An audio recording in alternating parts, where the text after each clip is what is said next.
अच्छा, लोग जीवन जीता है राक्षसों वाला, अब पूजा करता है देवताओं का। आज देखे होंगे कई सारे लोग गए होंगे मंदिर में, जलाभिषेक किए होंगे। हालांकि जिसकी जैसी आस्था है उस पर नहीं जाना चाहिए, लेकिन अब देखिए गर्दन में हनुमानी धारण करेगा, गले में लोग हनुमानी पहनता है, तो धारण करने का क्या मतलब हुआ?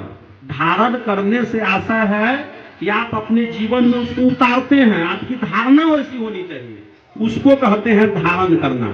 तो गर्दन में हनुमानी पहनले है, शराब पी रहा है, गर्दन में हनुमानी पहनले है, अब व्यभिचार कर रहा है, वेश्यावृत्ति कर रहा है, नाच नौटंकी में सम्मिलित हो रहा है, तो किस तरह का समझिए कि उदाहरण करना हुआ?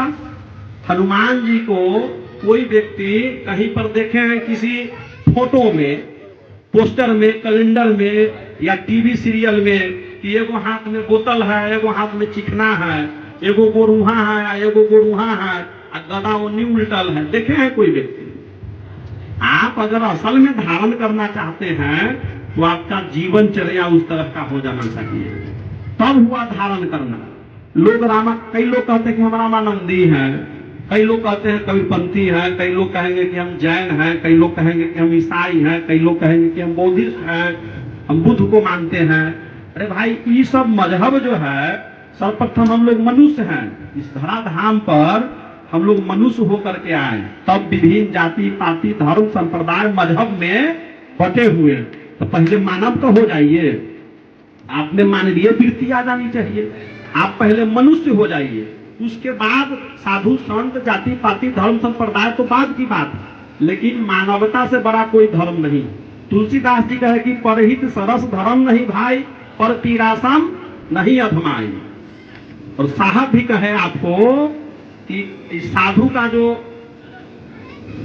प्रादुर्भाव है इस संसार में, या लोग साधु हो रहे हैं, उसके पीछे कारण क्या है? भिक्षा नाही फल भखै, नदी नाचबै नीर, अब परमारथ के कारण साधु धरा शरीर। स्वार्थ के चलते नहीं, और जीवन का लक्ष्य जो है, उद्देश्य केवल स्वार्थ पूर्ति नहीं है, आपके जीवन का अंतिम उद्देश्य स्वार्थ पूर्ति नहीं है, बल्कि समाज के लिए जो आप जितनी बेहतरी कर सकते हैं वो योगदान देना आपका लक्ष्य है। लेकिन लोग समझते हैं कि आर्थिक तौर पर हम मजबूत हो रहे हैं, किसी भी तरीके से हम पैसा कमा रहे हैं और हम तरक्की कर रहे हैं अर्थ के क्षेत्र में, तो हमारा उद्देश्य पूरा हो रहा है, तो उद्देश्य पूरा नहीं हो रहा। धर्म अर्थ काम और मोक्ष, चार गो आपको पुरुषार्थ है मनुष्य का, चार उद्देश्य है जीवन का। इसमें लोग तीन उद्देश्य से भी भटके हुए, अभी लोग जो है खाली अर्थ में फंसे हुए, तो ये अंतिम उद्देश्य नहीं, जाना कुछ नहीं। अच्छा देखिए, अब कई लोग ये भी कहते हैं, सब लोग कहते हैं कि झूठ है, धन दौलत जमीन जायदाद मकान दुकान बिजनेस व्यापार रोजी रोजगार कुछ साथ नहीं जाएगा, ये सब झूठी बातें हैं, मिथ्या है। तो लोग कहते हैं कि साहब ये तो साचे है, ये हमारा खेत है, हमारा जमीन है, हमारा मकान है, हमारी गाड़ी है, हमारा सारा व्यवस्था है। तो देखिए सत्य दो तरह का होता है, एक होता है वास्तविक और दूसरा व्यवहारिक।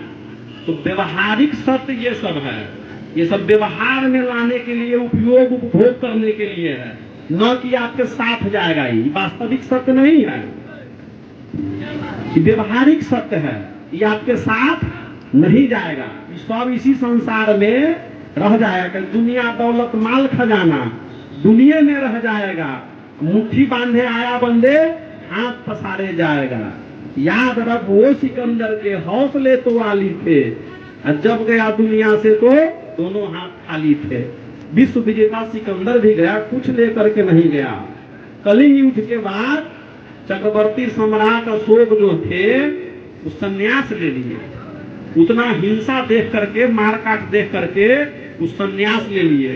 आपको महाभारत के युद्ध में विजयी हो जाने के बाद भी युधिष्ठिर महाराज को रातों में नींद नहीं आती थी, वो भटकते थे इधर, रात को उठ कर करके अपने राजमहल से बाहर निकल करके इधर उधर घूमते थे, उनको नींद नहीं आती थी।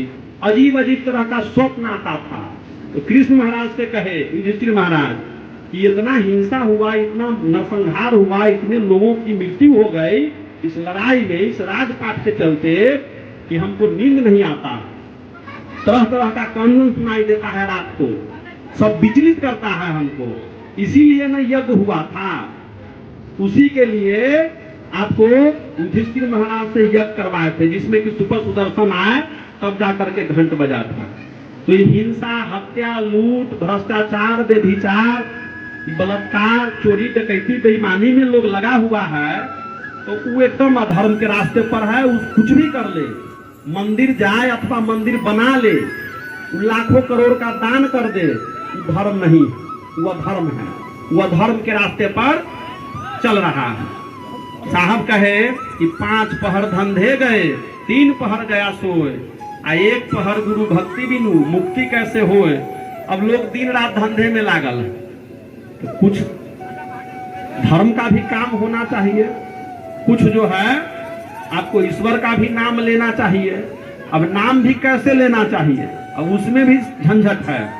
अब कहे कीर्तनिया से कोस 20, साहब कहते हैं कि कीर्तनिया से कोस 20, सन्यासी 130, बिरही के हृदय बसु बैरागी के शीश। कि हमारे नाम का खाली जो जाप करता है ये सत नाम करता है।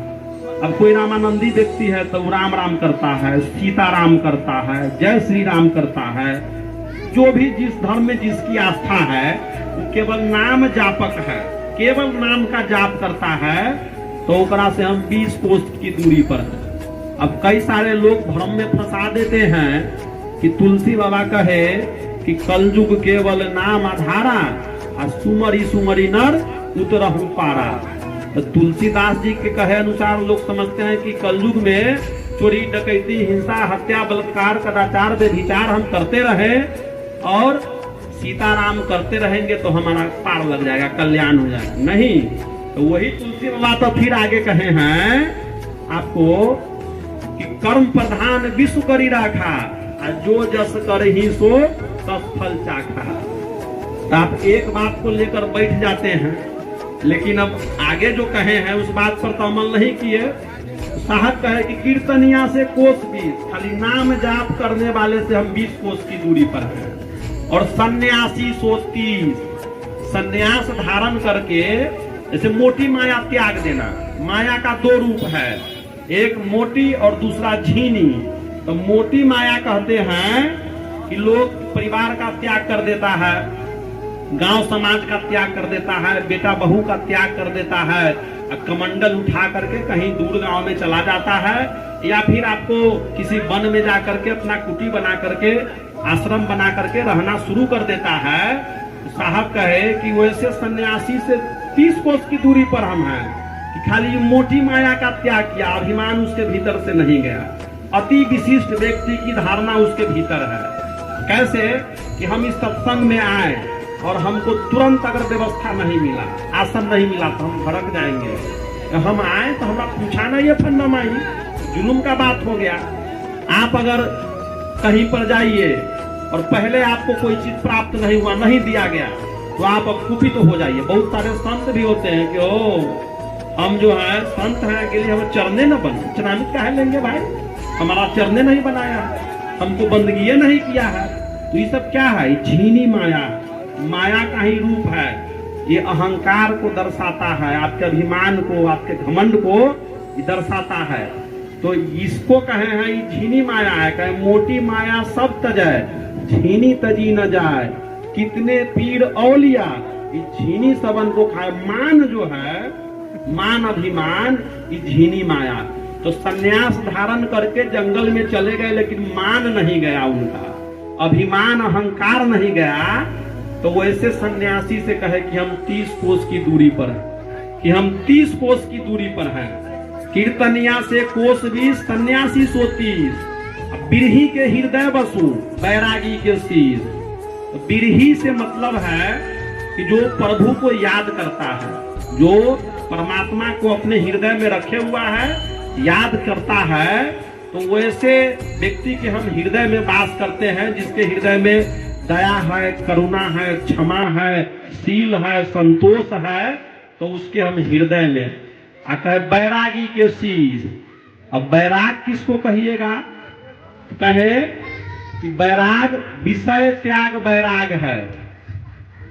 विषय वासना से आप अगर रहित हो गए, आपके भीतर राग समाप्त हो गया, वही बैराग है। तो अब ऐसा नहीं है कि आप कहीं फिर वेशभूषा बना करके जंगल की ओर चल देना है, वो बैराग नहीं। आप संसार में रहते हुए सांसारिकताओं को अगर त्याग दिए तो आप बैराग हो गए। आपके भीतर किसी तरह का राग नहीं है, बिना राग के विराग हो गए तो आप बैराग हो गए। तो आपको केवल जीवन का उद्देश्य स्वार्थ पूर्ति नहीं समझना चाहिए। जीवन का उद्देश्य सिर्फ स्वार्थ पूर्ति नहीं है। 4 आश्रम बताया गया है। मनुष्य के जीवन को 4 भागों में विभाजित करके इस संसार में जितने संत महात्मा ऋषि मुनि महर्षि या भगवान के अवतार होकर के जो आए, उन सबों ने 4 आश्रम में बांटा। सबों का कहना है कि 4 आश्रम में मनुष्य को जीना चाहिए। अगर कोई व्यक्ति 100 वर्ष तक की आयु किसी की है, वैसे औसत आयु अभी भारत में 68-69 साल है लोगों का। 68-69 साल औसत आयु है, 100 वर्ष अब नहीं है। तो उस समय में 100 वर्ष कहा जाता था, लेकिन अब तो 70 वर्ष में काम खत्म हो जाना है, तो आपको 25 वर्ष तक कहा गया है कि ब्रह्मचर्य रहना चाहिए। ब्रह्मचर्य, गृहस्थ, उसके बाद आपको वानप्रस्थ और अंत में है संन्यास। ये 4 आश्रम है। 25 वर्ष की अवस्था तक ब्रह्मचर्य जीवन जीना चाहिए। और इसका क्या फायदा है? हमारे समाज के जो भी युवक हैं या जो बच्चे हैं, वो अगर किसी भी क्षेत्र में हो, पढ़ाई लिखाई से जुड़े हो अथवा रोजी रोजगार में हो, या जहां उनका मन लगा हो, खेल जगत में हो, खेल के माध्यम से बहुत तरक्की लोग करते हैं। जैसे महेंद्र सिंह धोनी देखिए, सचिन तेंदुलकर, युवराज सिंह, बहुत सारे क्रिकेटर लोग हुए, बहुत नाम कमाए। महिलाएं भी उसमें कई सारी हुई। आपको टेनिस खिलाड़ी सब, सानिया मिर्जा, क्या क्या सब है। तो किसी भी क्षेत्र में है, या कोई फिल्मी जगत में किसी की रुचि है, उसी में अगर है, तो उसमें अगर संपूर्ण समय अपना देता है, 25 वर्ष की आयु तक दाया बाया नहीं देखता इधर उधर, और अपना उसको लक्ष्य साफ दिखाई देता है अर्जुन के तरह। अर्जुन को केवल चिड़िया का आंख दिख रहा था, तो वो अपनी लक्ष्य की ओर था। उस तरह से अगर उसको अपना लक्ष्य ठीक दिख रहा है, तो 25 साल तक एकाग्र होकर के ब्रह्मचर्य का पालन करते हुए उस क्षेत्र में लगा रहेगा, निश्चित तौर पर सफलता को प्राप्त करेगा। लेकिन देखते होंगे कि आज के समय में हम लोग देखते हैं सामाजिक परिवेश एकदम गिरावट की ओर, लोगों का नैतिक पतन हो गया। लोग नैतिकता को ताक पर रख करके और अपने जीवन को किसी तरह से इन प्रकार जी नहीं रहे हैं, ढो रहे हैं गदहा की तरह, समझे। अब जीवन जीने से मतलब होता है कि आपके जीवन में खुशहाली हो, आपके जीवन में ईर्ष्या द्वेष नहीं हो, आपके जीवन में नफरत घृणा नहीं हो। अच्छा, आप खुश कैसे रह सकते हैं? आप बताइए हमको कि आप जिस घर में सोते हैं, कोई में सुत रहिए, रात को आग फूंक दीजिए उस घर में, आराम से सोइएगा, नींद आएगा अच्छा से। तो आप अपने भीतर क्रोध का जो आग लगाए हुए, नफरत का एक दूसरे के प्रति, तो भीतर आग फूंक ले हैं। आप चाहते हैं कि हम शांति से जीवन जी ले, संभव है?